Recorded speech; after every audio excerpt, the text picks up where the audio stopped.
Hello friends and welcome to my YouTube channel Simply Stocks, and today is the question answer session, and I want to discuss about the sweeping changes or the sweeping reforms as it is called by all the business channels that Mrs. Nirmala Sitaraman has done over Thursday and Friday. So I'll discuss about the questions that has come in as well as about what has taken place with the corporate rate tax rate changes, and how will it affect the economy as well as the stock market. So let's get started. First of all, a disclaimer that this is not a stock recommendation, and people taking any position into any share that I talk about should do that with their own due diligence and research, and I'm not in favor or against any company that I talk about. So I want to discuss about what Mrs. Nirmala Sitaraman has done on Friday, and how does it affect the market, and why the market went up 2000 points on the Sensex.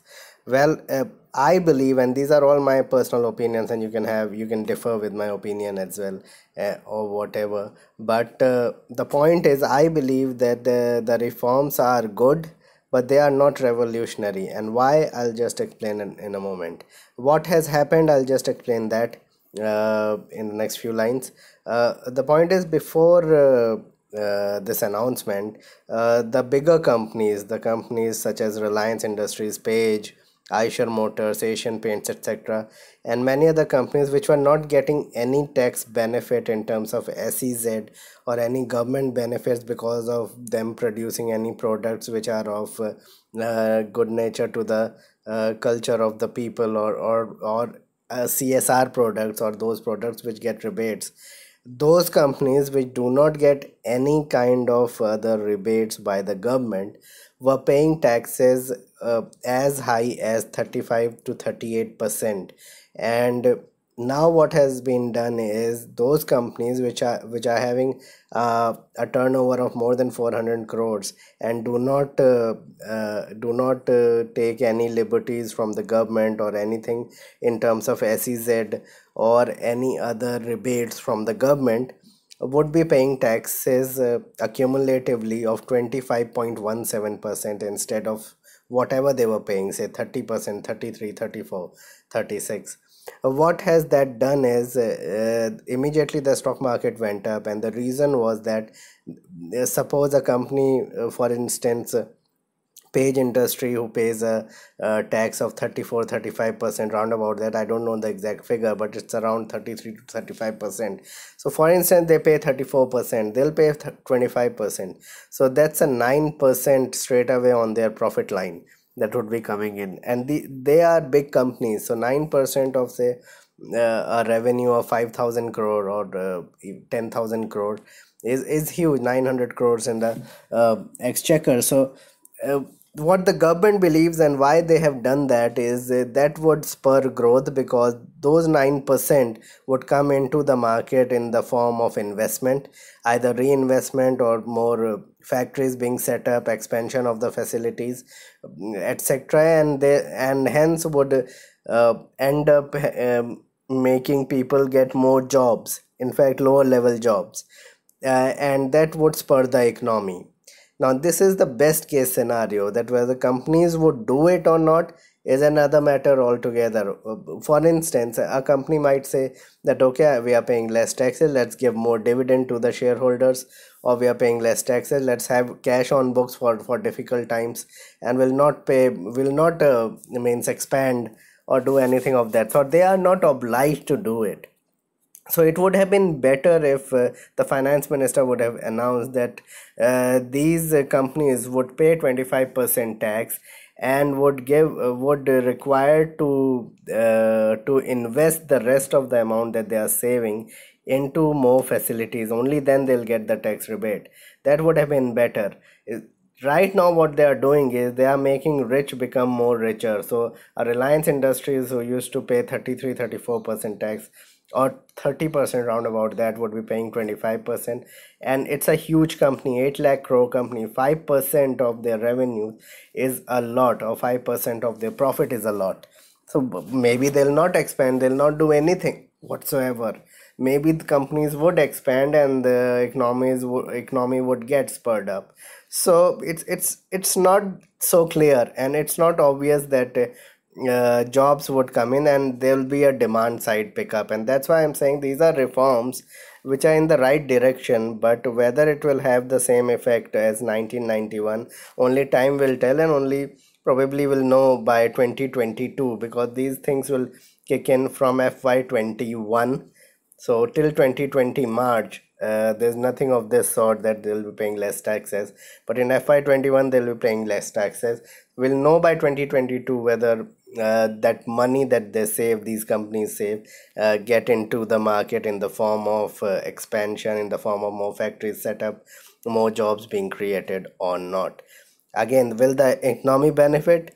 It will only the time will tell, but I believe that economy will not benefit, because this is not something which is demand centric. This is not something which will spur demand.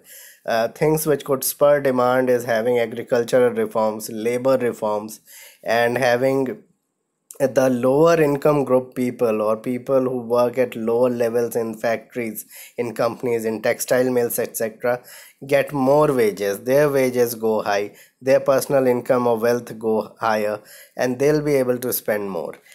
What if these companies do not expand at all, and there'll be jobless growth as has been continuing over the last 3 to 4 years? And I'll put up a video on jobless growth separately in a few days time. I'm doing a research on that as well.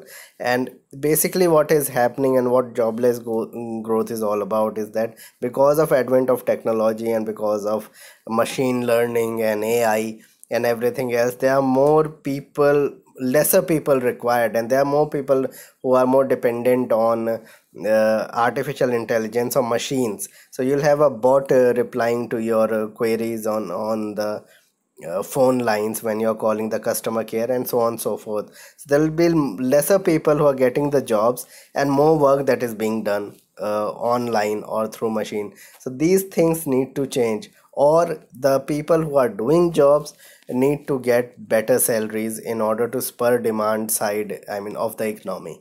That is extremely important. That is what is needed. I know there are many hurdles in that factor, that how would the government do it, or how will it happen, and there are many roadblocks.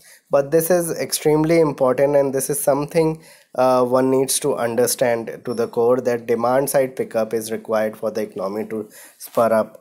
So market may trap people next 1 month. That's what I believe what will happen in the market, that the stock market may go up, it will go to 11,700, 800, 900, and then there will be a big fall, because what is evident is the companies might not be able to put in money for expansion, and jobs may not be created even after this.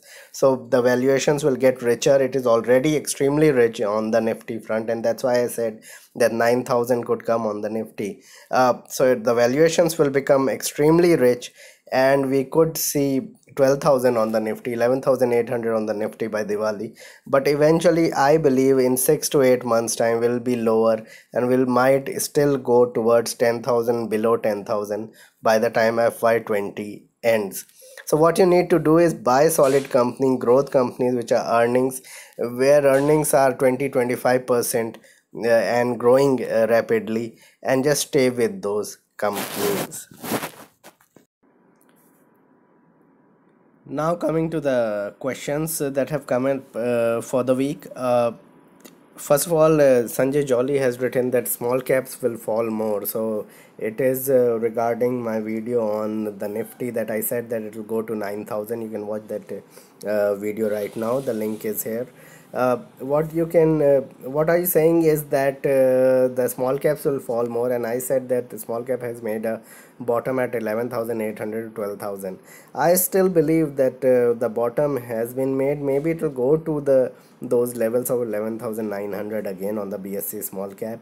But I believe that over the last 2 years, 2021 months, the amount of fall the small caps have seen has been tremendous, and it's excruciating. So I think that the fall will not be a lot in the small cap index, and I still believe that the large cap index may go to 11,800 to 12,000 levels in the next 1 month, but maybe in the next week it will go up and start falling. But we are heading for less than 10,000 on the Nifty in the coming 6 to 8 months, and we'll see that the proof is in the pudding. So once 6 months pass by, I'll definitely revive as to what I said today, and I'll not like run away from the point that I'm making at the moment. It will be very difficult to see the market go higher than 12,000, even with this kind of announcement that the finance minister has done. And probably traders will trap investors into buying more above 11,600, and then trap them, and once in a blue moon, once say 4 5 weeks down the line, post Diwali or near Diwali, we could see a major fall. That's what I believe. Rafshad wants a video on paper and chemical stocks. Yes, Rafshad, I'll definitely make a video on paper stocks in a week or 2 weeks time. So stay tuned, and please subscribe to my channel. On specialty chemicals, I made a video long back, but I'll make another video soon, and write about what are the prospects of specialty chemicals.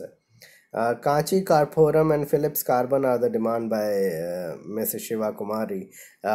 Now, Kachi Karporam, I looked at the company, and their EPS is extremely strong, and they're trading at a very low PE. I need to dig deep and find out as to why the PE is low, and what is the major components of the company in terms of cash flow, etc., or the cash that the company is generating, and why the company is trading at such an abysmal level even with the continuous profit growth.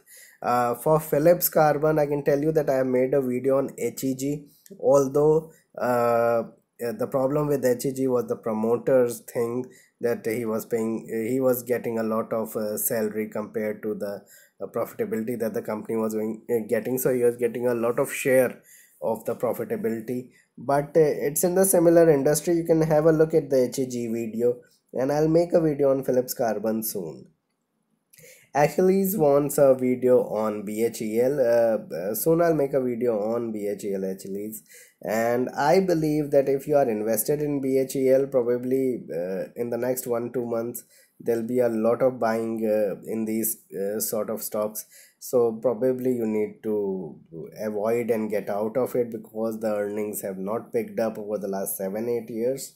If you have not invested in BHEL, I would suggest to stay away from the sector altogether. There are many people who agree with my call of Nifty. This was before the Nirmala Sitaraman announcement, so this was around Tuesday or Wednesday. I still believe at 11,300 or whatever the right now the exact Nifty level is.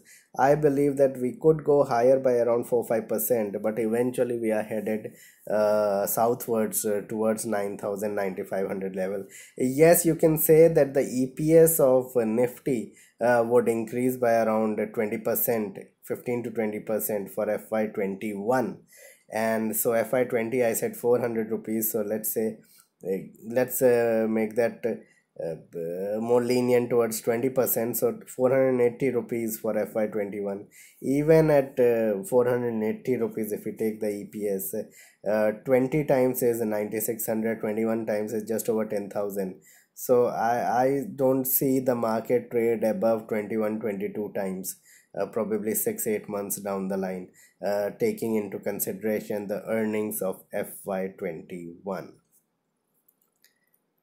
So this was my video on the question and answers that have come up, questions that have come up over the last 1 week, and what Nirmala Sitaraman has done. If you want a comprehensive video on the reforms that package that has been told up by Nirmala Sitaraman over the weeks, let me know in the comment box, and whether it affects the market or not. Although I have said in the nutshell that I don't see it's being a big game changer. Please like and subscribe my channel and hit the bell icon so that you can get my videos straight away when I post it. Thanks a lot for watching.